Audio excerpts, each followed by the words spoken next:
Welcome to the Symposium interview series. Today I'm speaking with the editor of Gold Nerds, David Evans. And who are Gold Nerds? Gold Nerds analyse all the gold companies on the Australian Stock Exchange and put them out in a report so that people can pretty much understand what to invest in, what not to invest in, which companies are good to look at the moment. It's a very interesting service. David is going to be one of our keynote speakers at the Gold Investment Symposium here in Sydney on the 16th and 17th of October. Welcome to the series, David. Thank you, Kerry. David, it seems to me at the moment that there's a lot of volatility in the market. The gold price seems to be a bit static between that sort of 1,300 to 1,350.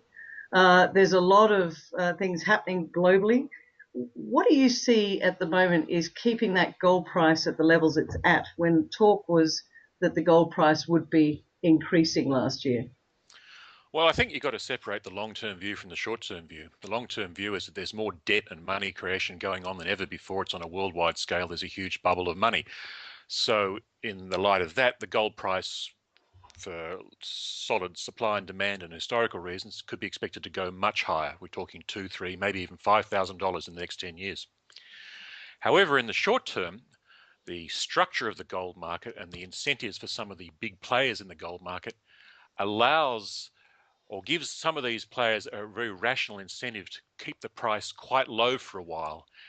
And I think we're seeing that happen. It got kicked off by the European crisis with the Cyprus banks. When the Cyprus banks folded in March and April, it suddenly became clear that Western banking had changed. For the first time since the 1930s, Western banking customers were going to lose money, lose some of their deposited money. Quite extraordinary. Yeah, it's a new development. It turns out that in 2011, the Bank of International Settlement, sort of central bank of central banks, had changed policies. So even though people hadn't lost money in 2008, we now know right around the Western world that banks are not safe for big deposits anymore. And that in Europe, created a run on gold. People wanted physical gold instead. If you had, a few $1 million worth of liquid assets and you could no longer keep them in banks, well, gold was a pretty good alternative.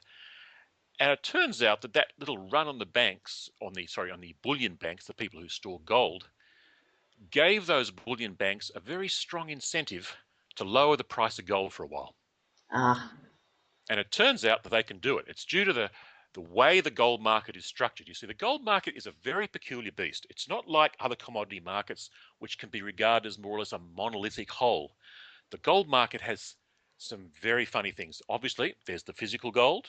There's about 175,000 tons that have been dug up in all of human history. That's still all available for sale. How much has been dug up? Run that past me again. About 175,000 tons. And pretty much everything that humans have dug up is still available for sale, except for a few Spanish galleons worth of gold that are sort of lying in the bottom of the Atlantic, and a bit of gold lost through misadventure. Otherwise, people carefully store their gold for future trading. It's not like, say, copper that gets used up in electric wiring or plumbing or something like that. We store away our gold and silver and we use it for future trading. So that 175,000 tons is still out there, and we're adding to that with mining, about 2,500 tons every year. But that's what people think of as the gold market. But in fact, that's sort of although slightly the biggest part of the gold market, is by no means dominant and doesn't set the price. There's this stuff called paper gold. Oh, absolutely. There's a lot of that floating around. Well, yes. Now, paper gold. Some people haven't heard of it. Paper gold is a piece of paper saying that you own some gold. But at the end of the day, it's just a bit of paper. Now, paper gold is mainly issued by what are called bullion banks. These are banks that deal in gold. They accept gold deposits. They'll mine them for you, and then they'll give them back at a later date. And the names of the bullion banks are familiar banks. They're mainly in London, but you've probably heard of HSBC, maybe Deutsche Bank, JP Morgan. Those are some of the big bullion banks. If you want to buy some paper gold, you go to them and you hand over some cash. They give you a very nice certificate saying that you own some of the gold in their vaults, and you go home with that bit of paper. And when you want to sell your paper gold, you hand them the paper and they give you the cash. But here's the trick. The transactions are at the prevailing spot gold price. Let me stop you there. So you're saying that I can walk in and hand over paper money and get back paper gold at the prevailing spot price? Yes. No actual gold involved.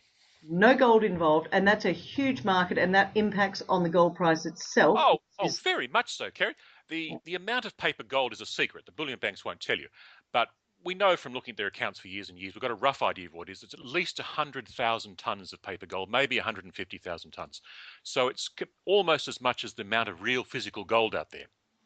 Now, obviously, if you've created all that synthetic supply of artificial gold, it's supply and demand, it will have decreased the price somewhat, right? Yep. So there's all that physical gold out, sorry, all But that paper gold out there. when did But the paper gold market begin? a few centuries ago, I imagine. Okay, okay. It's a very long established practice. I mean, banks used to use gold. We all used to use gold as our real money, and That's right. Yep. banks would keep it.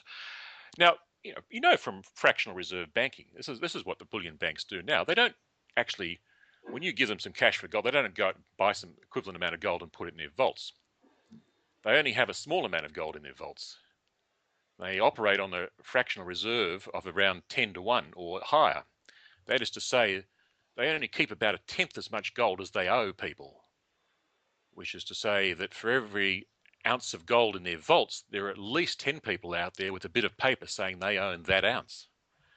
Now, under normal circumstances, that's not a problem because not everyone turns up and wants their gold on the same day. But if there's ever a gold run or a bank run on these bullion banks where people do want their gold, then there's a problem. Now, remember I talked about Cyprus a few minutes ago? Yes, you did. Well, that's what happened in March and April. A lot of Europeans said, actually, we'd like our physical gold in our possession right now, please.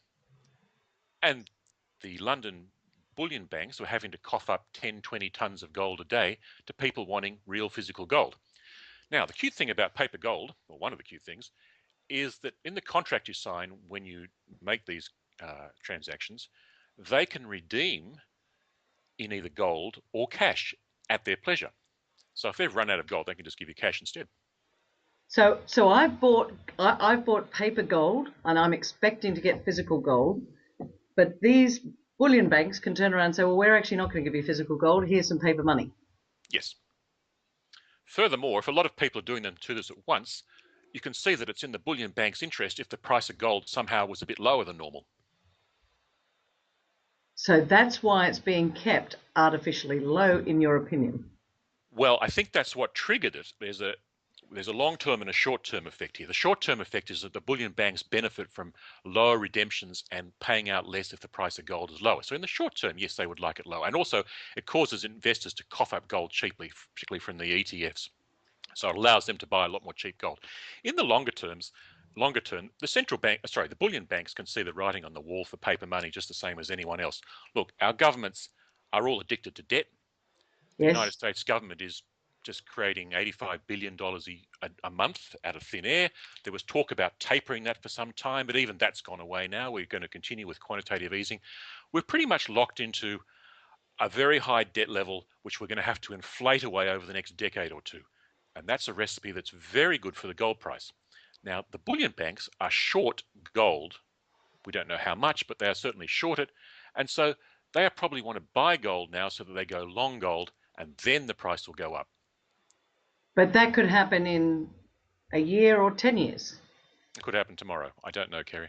Yeah. There I is guess. now at the conference, I want to talk about some of these factors so that people get an idea of the forces involved and they can make some sort of judgments about this. And we'll talk about the mechanics of how the price of gold is set and the major players in the market. But a lot of this is as clear as mud. But a lot of this is clear as mud, but a lot of people, do you think, are putting their heads in the sand and ignoring some of these signs? And then once all of this gets out into the marketplace, it's almost like, well, the horse is bolted. Yeah, it is a bit like that. Do you feel like you're one of these people that is hitting your head against a brick wall and no one's listening at the moment? Well, I've been trying to explain to people the follies of printing up too much money and the high debt levels for a decade or two. So I've been feeling like I've been hitting a head against the wall for a couple of decades. And so when the GFC came along, I said, well, here we go. See? And so, yeah, I do feel like I'm knocking my head against the wall. Yeah, and one of the things that I noted today is that the US government has done a partial shutdown, the first government shutdown in 17 years, and that's going to cost the US economy Who knows how many millions of dollars? Do you Yeah, see well, that impacting at all?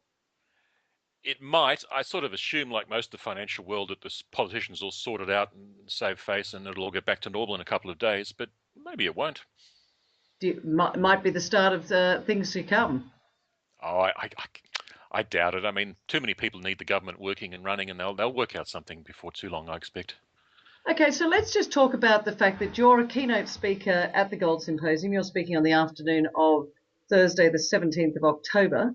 Why should people come and listen to what you've got to say at the Gold Symposium? I think it'll give them some insight into the economy that's sorely lacking in the mainstream media. They'll understand the role of the creation of money and the huge bubble that built up from the 1980s through to 2007, why that ended, and what's going to happen for the next couple of decades.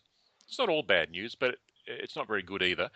They'll get an understanding of what sort of classes of assets are likely to do well over the next couple of decades and which ones won't work out so well. Okay, so there is some positives. There are classes that will do well, and you'll be able to sort of put that into context for people. Yes, Well, definitely. I think it's going to be fascinating to hear what you've got to say. I think we've heard you speaking before at last year's Gold Symposium. There's a lot of people out there that are very curious to see what your take is on the current volatility in the marketplace, and we very much look forward to welcoming you here in a couple of weeks' time. Thanks for talking with us, David. Thank you, Kerry.